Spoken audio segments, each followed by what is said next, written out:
What's up guys, it's the two-wheeling Belgian, and today I'm going to show you a little bit of an instruction video. Taking off your OEM mirrors and replacing them with the new ones is pretty easy with the little tool you are given. Just screw them off and screw them back on. Get basically everything you need from this. It's a really quick, easy install. So you have the little screws that you need. You have that little L key, then you have the mirror itself. I chose the small ones. It looks pretty much like you ordered it. It looks good.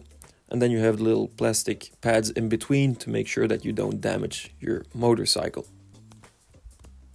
So here I already put in the first screw. I did put in the plastic part in between to make sure that nothing damages something.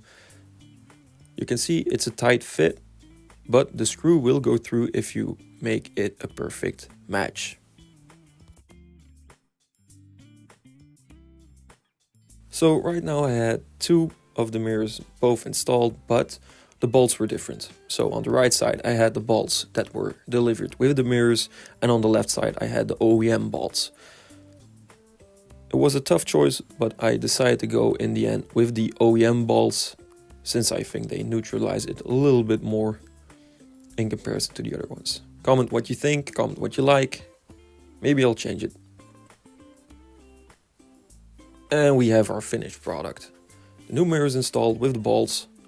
They look way better than the original ones. Vision will be a little bit less, but I can still see through them. The most important parts I can see, so that's great. If you liked the video, comment, subscribe, and I'll see you guys in the next one. See ya!